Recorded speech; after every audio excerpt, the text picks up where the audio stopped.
Hey, my friend. Welcome back to Evolving Women.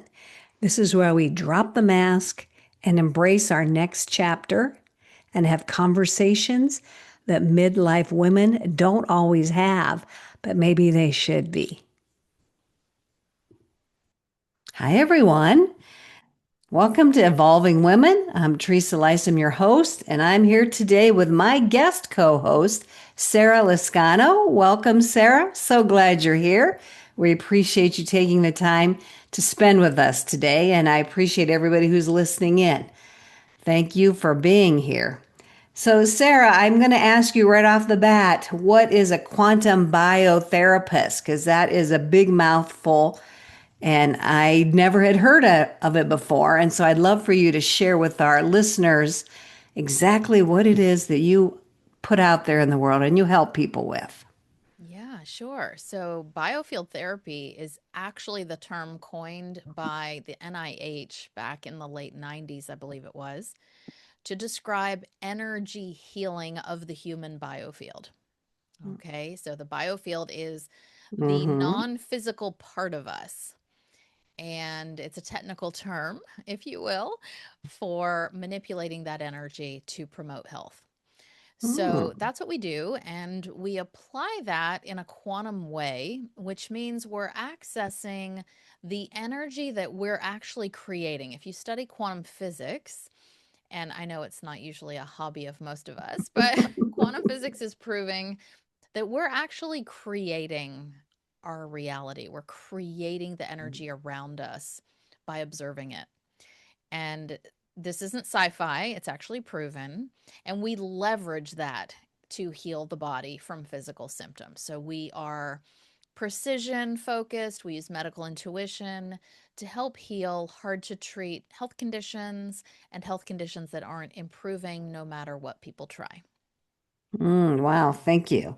And this could be brand spanking new information to some people. I know when I first heard even an inkling of this years ago, it was just like so far out of my field of understanding and comprehension. It took me quite a while to not understand it. I won't say that, but allow it to change my way of thinking. I mean, this whole energy concept and energy healing. And I think it's kind of funny that that scientific name is slapped to energy healing because I've always heard just energy healing, but it sounds a lot more poetic and scientific when you call it quantum biotherapy. But so for those people who are have been used to I'm going to say, traditional medical model that we've grown up with, which is really not all that old. It's just really very young compared to other modalities and stuff. But so I've a person who never heard of this before, like I can't even really believe that this is something that can help my health. Can Mhm. you kind of break it down for us into something really simple? Absolutely. So, we believe that the body knows how to heal. Our body innately knows how to heal. When we cut our finger, we don't have to tell it what to do. It innately gets to work doing all the Yeah, activities that are needed, so true. stopping bleeding, killing infection, laying Mm-hmm. down new cells to heal a wound. That innate wisdom is active and in place for little things like a cut finger or big things like a head injury or surgery or an infection or even cancer or bowel disease. The problem is that force, that innate ability of the body to heal gets disturbed and gets derailed. What derails it? Stress of all kinds. Stress of all Mm-hmm. kinds creates blockages in the body's communication and its ability to heal and get better. So, what we are doing is we are letting the body talk to us because we believe the body knows how to heal. It has all the information we need. We're letting it talk to us and show us where things are unhinged, where it's not able to function the way it should. And we're repairing that. So, we might lift off trauma, we might um, disconnect, draining relationships that might be causing issues in the body. We might be repairing the impact of accidents or injuries or infections from the past. We're doing a variety of things to restore communication in the body. And I like to think of it as a reboot, rebooting the body's ability to heal itself. I like that.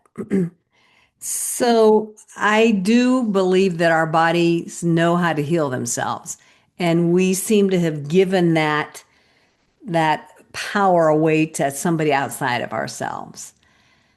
I mean, if I was a younger person and you would have told me that, I would be, yeah, no. I mean, yes, what you said is true. We can see it when we get a cut or something. Our body can, yes, take care of itself. But like the big things, like you mentioned, like I would think, oh, I'd have to go to a traditional doctor for that. It's just hard to comprehend that something outside of that authority figure could help me heal my body.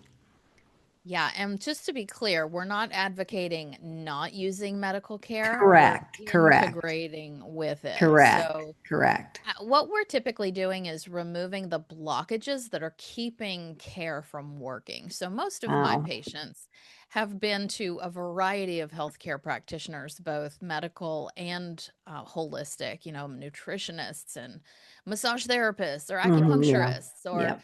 just a variety of things. And no one's able to find their problems. They're even offered antidepressants for their physical symptoms, Mm. or they're just not working. And everybody's throwing up their hands like, I don't know what to do. Nothing's working. We might as well just cut out that body part. And so a lot of our patients are trying to figure out how to feel better when nothing else is working. Now, the beauty is when we strengthen the body from its foundation, everything works better. So even the therapies that weren't working before were allowing the body to receive that healing because it's Mm. functioning better. I love that. Allowing our bodies to receive some new information. And this, I mean, stress sounds like that is the precursor of everything or the underlying factor of everything. And we have so much stress coming at us now in our modern society, like to be able to eliminate all stress is going to be impossible. Yeah. So stress comes in whatever form or fashion, mental, physical, environmental, whatever. And then it creates blockages within this energy system that is our body. Is that what I'm understanding? That's correct. And so when any kind of stress exceeds our ability to cope, okay, it's larger than our ability Mm, to process, we have to do something with that energy. There's actually a theory for that called the conservation of energy theory from physics or from science.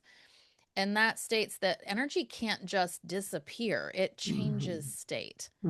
Okay, so yep. it can't just disappear. And so, what we do is, in order to save ourselves, in order to protect our psyche, we shove it into our body. We have to Mm, store it somewhere mm, because we're not able to process it. And so, our body becomes a really, it becomes an attic. It becomes a cluttered, mm. crowded attic. It starts carrying weight and it starts to disturb our body's function. Wow. And again, that's another concept that was hard for me to grasp onto. That my experiences, my emotions, whatever, my stress, I'm stuffing down into my body somewhere. And then it's coming out in ways that I don't like. Right. And let's be clear, not all situations get stored, only the ones that we're not able to process. Like if we're able Okay. to, you have a really stressful day at work, your boss yells at you, you feel terrible, you go home. If you process that, you feel the emotion, you allow yourself to have a good cry, you talk to someone, you journal, you process it, it can leave your body. It can be expressed, it can be digested.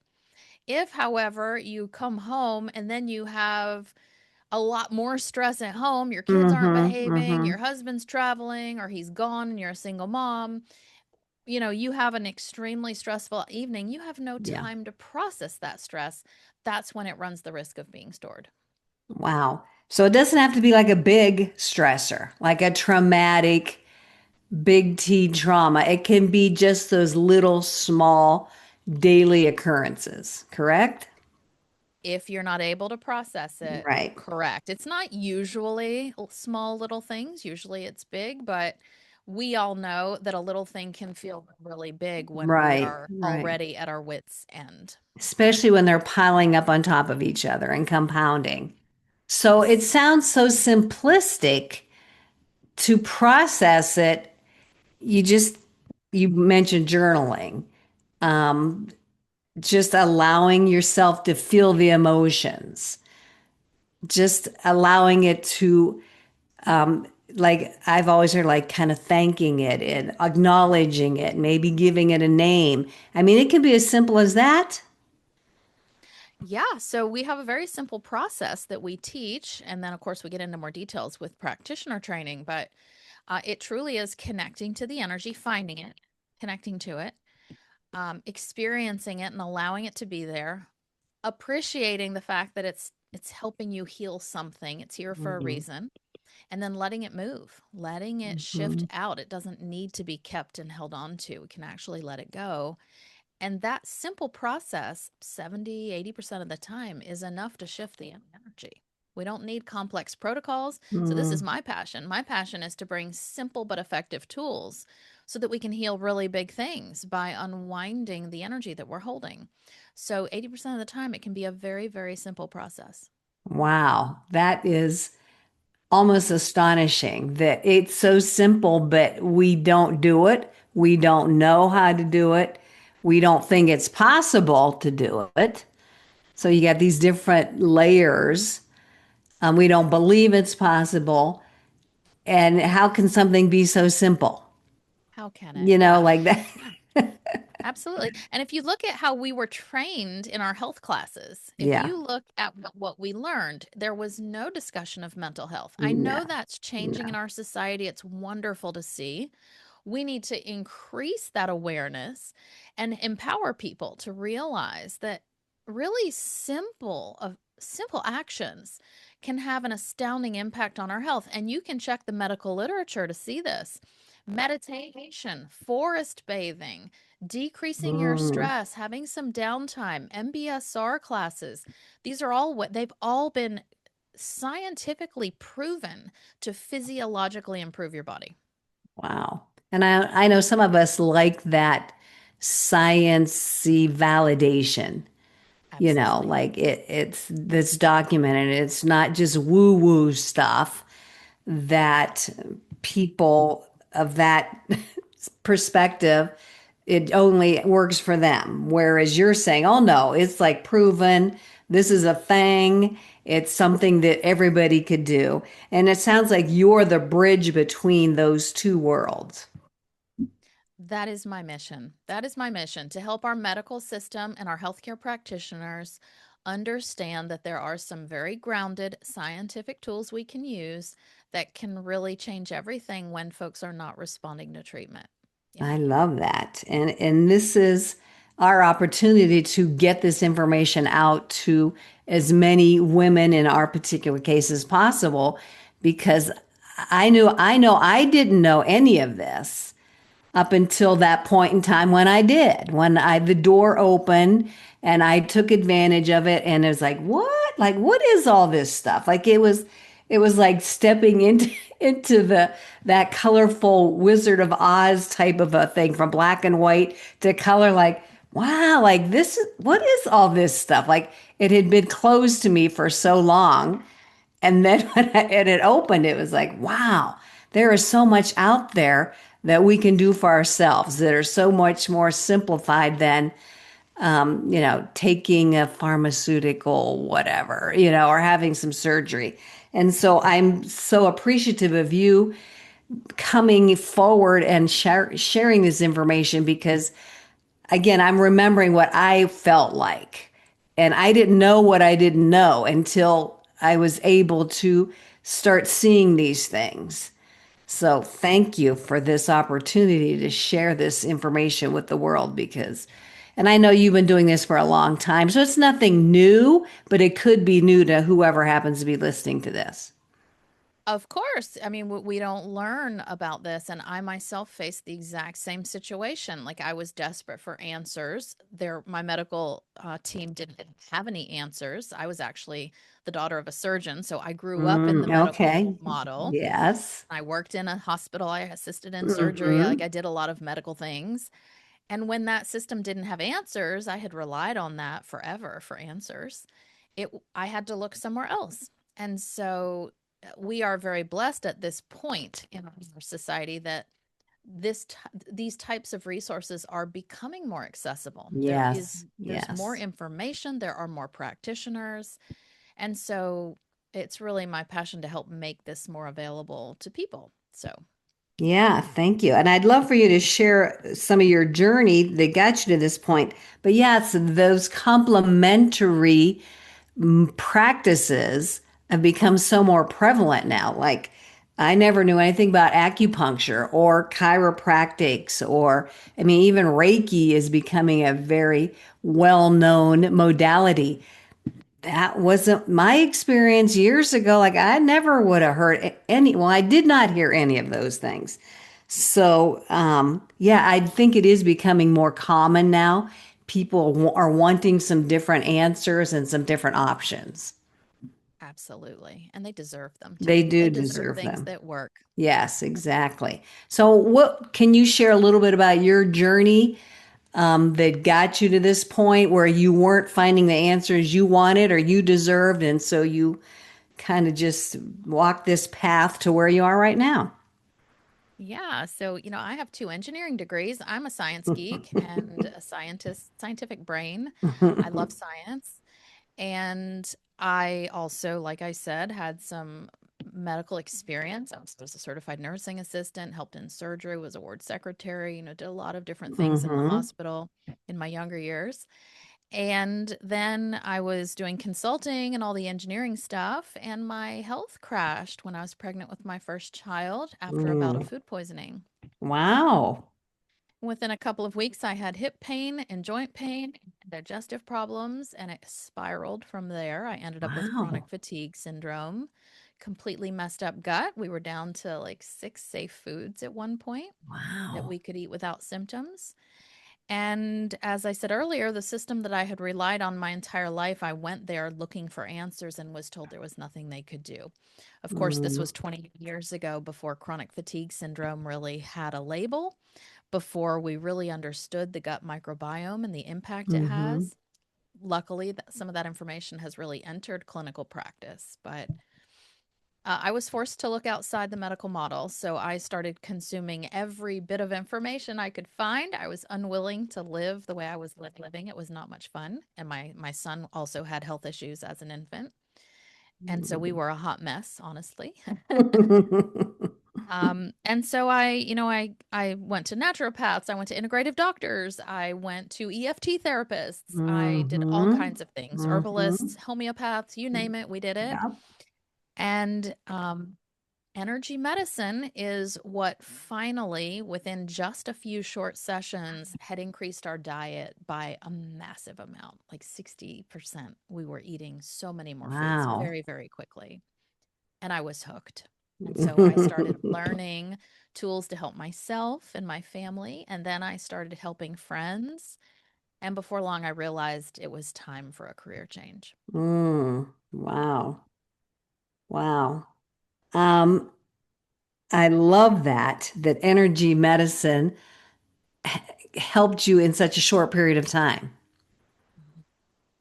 Yeah, it was amazing. And we find that in our clinical practice. We find that people have tried so much, they've done so many things, and they're still not quite where they want to be.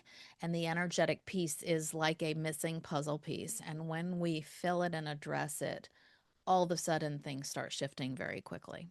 Now, did that surprise you personally? Oh yeah. I mean, I was a scientist, I was an engineer. I didn't know Right? anything Yeah, about energy. that logical brain working. Yeah. Yeah, of course. It was stunning. It was like, oh my Hmm. gosh, what is this? And how did it work? And how did it get these results so quickly when everything else had not worked? Right. So it was staggering, amazing, and just miraculous, really. Enough for you to, yeah, kind of pivot in your life Mhm. and pursue that. Wow. What's your thoughts around sound healing and the use I of love sound. sounds? So if you look at energy, sound waves are energy. Mm-hmm. There are many, many ways to deliver energetic healing. Okay, so Okay. I believe sound healing is one of those. I believe prayer is one of those. I Mm. believe art is one of those. Even looking at art can deliver energy Ooh. to us. There are so many ways to deliver healing. And you could even, I think, even meditation opens the door for energy shifting. So there's so many ways that energy can be shifted. It's just a matter of what modality resonates with the Mm-hmm. person, Mm-hmm. where they are, and what they need. And so I encourage everyone not to be judgmental in any way, shape, or Yeah. form of what you're Yeah. doing if it's working for you. And to understand that there's an alchemy of the type of healing and even the practitioner. And so different practitioners will deliver different things in a different way. So if something hasn't worked for you, keep looking. There's Mm. something out there that will work. I love that. So we're living in this soup of energy, and it's basically our job to find someone, something, some modality that resonates with us in order to get the results we want.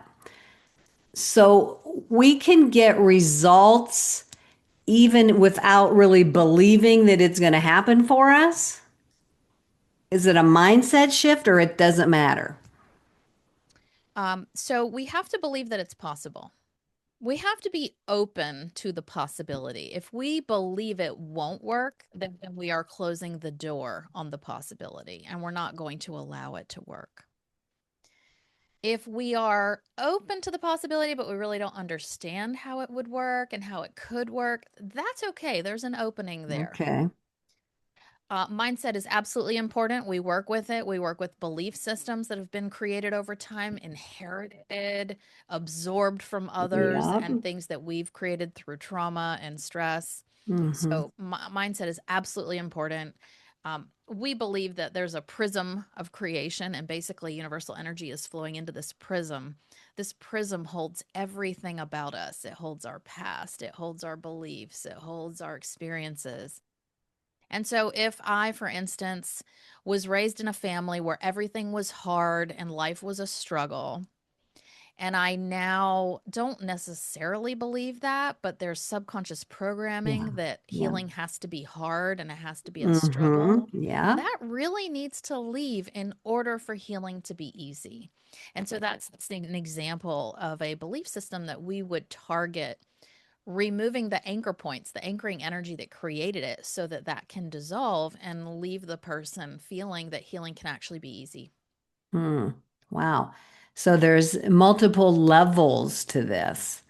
It's Mhm. not just a physical thing that we need to address or the physical results. It's the mental, the energetic, the spiritual, the belief systems, which, like you said, are programmed, we're brought up with. They're working subconsciously in the background. They're coming in from our society, our culture, our ancestry, like generational. Yep. And there's just so many things that are working together, either for us or against us, it sounds like. So, yes, we are a system. If you think Mhm. of us, we are going back to my science geek hat. We are a system of body, mind, emotions, thoughts, and spiritual body or energy body. Hmm. And so this entire system comprises us. And according to systems theory, we can't isolate a part of a system without affecting the rest of the system. It's impossible. It's been proven. It's a theory in science. And so we really need to take into account the entire system. And this is what is wrong. This is where our medical system is not helping a Yeah. huge block of Yeah. people, because that's okay. It's okay to just look at the physical body when you have a broken arm, but it's not okay to look at just the physical body when you have cancer, or when you have Mm. inflammatory bowel disease, or when you have anxiety, they won't respond to medication. In those cases, we need to, with more chronic things, we need to incorporate the full system, all of us, Mm. in Wow. order to get that body to start healing itself. Wow. And I remember being in high school, junior high, whichever level it was, learning about different body parts, different body systems. And like in my head, they were all disconnected from each other. They were not one holistic unit. I mean, it took me years, well into my adulthood, to realize like, oh, like one thing affects another. They're all tied together. You might have an ache here, but it could be starting somewhere else. Like, why it took me so long because as a child, I just absorbed it either the wrong way or it was fed to me in a way that didn't make, doesn't make sense in the real scheme of things. And I distinctly remember that like, oh, we got the stomach and then we got your brain and then but none of them were working together. Yeah. I just I think admitted it's my really, ignorance, I guess, right here. no, I don't think it is. I think it's how we were taught. We were taught isolationist Yeah. health learning, but it's really not true. And if you look at traditional Chinese medicine or Ayurveda, Hmm. they are so focused on the impact of food and environment Yeah. and stress and even the weather. And there's so many different facets impact our entire, our nervous system. Our digestion impacts our nervous system. You eat a huge heavy meal that is hard to digest, you're not going to sleep well. Your body's not going to be able to get into that rest and digest mode and recover overnight. These are examples of how we really are an integrated system, and it's not standalone. But this was really the view. It's how we were taught. Hmm. It's Yes. a Yes. simplistic view. It's much Yeah. more complicated than. Right. Right. And I don't know if it served us or it served me in any way because did take me so long to like come to a fuller understanding of that. And I don't know if that's changed since when I was younger, but hopefully it has. Hopefully, yes. So it sounds like if we're having a health issue, it would behoove us to look at all these different levels, these different nuances that could be contributing to that, instead of isolating it as one unique, standalone, as you said, thing that's happening to us. If Exactly. so, think of it in terms of that. Well, what's causing it? What led up to it? What am I adding to contribute to it? Like what emotions might be attached? I mean, I know the emotional components to our health are huge. It took me a long time to come to that realization as well. And I appreciate the fact that so many people are coming to this information a lot sooner because we have so much information available to us now, almost too Yes. much. But more people at a younger age can grasp onto this and use it for their own wellness and well-being. And I really am so thrilled about that. Yeah. I mean, we work with a lot of cancer patients, and the cancer patients will often write on their form. I suffered a severe stress, or had a period of a lot of stress, or had 3 losses within the year right before my Oh, cancer showed up. oh. Okay. So, absolutely, if you have a chronic condition that you're working to address, consider what was happening in your life the year before, the year Mm, of, even a couple years before, and what patterns might be connected to your past. It's not always connected to our past, but often it is. Mm-hmm. But someone might have lost three important family members in their life right before they Mm-hmm. were Mm-hmm. diagnosed with lung cancer, or whatever it is, some kind of major stress, a divorce right before their Mm-hmm. disease was diagnosed. Absolutely, that's one quick way to spot those patterns. Wow. So I'm understanding that it's important to be open to these different ways of thinking, this new perspective, these new options, I guess I could say, kind of when you are presented with a health issue, notice, think about the patterns maybe leading up to that point in time, and then really paying attention to our stress levels and how we can let go of stress, diminish stress, like some kind of ways that will work for us to process that stress. That's right. So I want you to think about stress like a bucket. I call it a stress bucket. Mm-hmm. We all have a stress bucket. And if that stress bucket is completely full of stress, what happens when more stress comes in? It overflows. We get reactive, Yeah. we get overwhelmed, we can't cope, we lose our temper, whatever. Gets ugly. Yes, it gets ugly. It gets ugly. But on the other hand, if we're able to lower that stress bucket and it's only half full, then when a new stress comes in, we have the resilience to handle it with grace. And it Love doesn't that. affect our health because we're able to dance our way around it. Yeah, Like we yeah, have the yeah. resilience. So we really want to think about lowering that stress level in the stress bucket. And that starts with decreasing our stress. So it's like a bank account. If you want to grow your bank account, you have to decrease spending. If you want to decrease your stress bucket, you've got to decrease the stress coming in. Yeah. And again, finding that those activities, those practices that you can do easily and simply and weave them throughout your day to help relieve some of that stress in that stress bucket. That's a great analogy. I love that image. And it's filling up, and then it gets to that point where it just overpours, and then you're no good to anybody, actually. You can't That's serve right. others when your stress bucket is overflowing everywhere and you're just trying to sop it up, but it keeps coming over. I mean, I can just envision people doing that, trying to clean up that stress, and oh, it just keeps on coming. It does. And for most of us, the only thing we need to do is start saying no.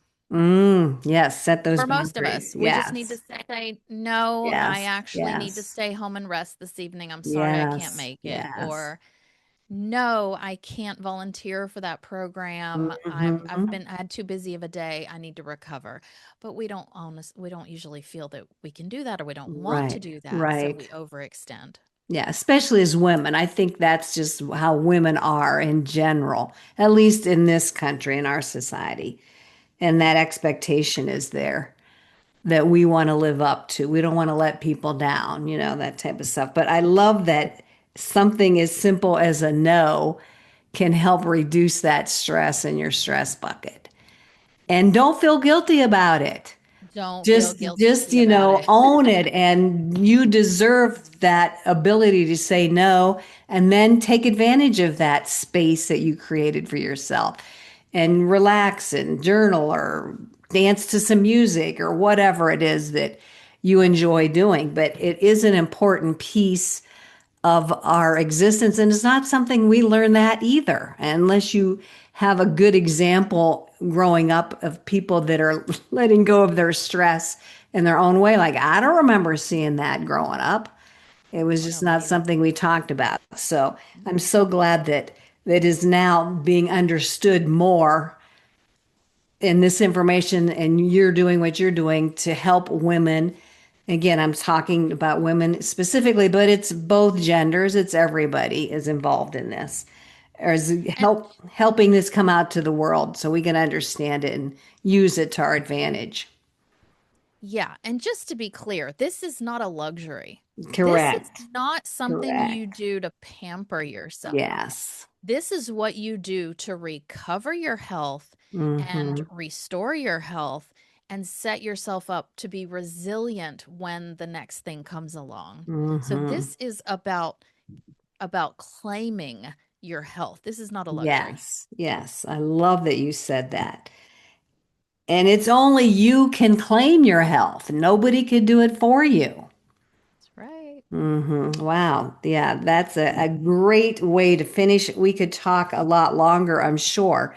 But I'm going to invite our listeners to keep that stress bucket image in your head, because I know I am, and kind of see where you're at in that stress bucket and what you could do to diminish that stress and give yourself space to process and come back to center and claim your health. And I mean, just maybe have like a list of things, activities, practices, actions that you could do to help you deal with that stress bucket. So yeah, I love everything you've shared with us. So thank you so much, Sarah. And how can people get a hold of you and find out more about what you are doing? Yeah, you can find out a lot about what we do on our website, rayzenenergy.com, RAYZEN energy.com. We have free resources. We have all kinds of learning opportunities and training classes, services to help people who want help with their health, all kinds of information there. Thank you so much. And we will include that with this video. So watch for that. And is there any last thing you would like to say to women watching this before we end our episode? I just want everyone to understand that we have so much power to control our health that Mm, we don't realize. yes. So don't believe for a moment that there's nothing you can do. If you don't feel well, commit to searching for answers and you will find them. There is always a way to feel better. Thank you so much for helping us end on that high, positive, hopeful note. So thank you so much. Thank you, everybody, for listening. If this episode is beneficial to you and you think you can share it with somebody else who it might serve, please pass it along, subscribe, hit the bell, I think we say. And check out Sarah, check out energy medicine in general. Check out, you said you have free resources there on your website. Check them out. Free is always good to start as a starting point and see if you want to, dig a little bit deeper. So thank you, everybody listening. Thank you, Sarah. So appreciate you and what you're doing out there in the world. Thank you too, Teresa. I appreciate it. Okay, everybody, take care. We will see you in the next episode. Bye bye.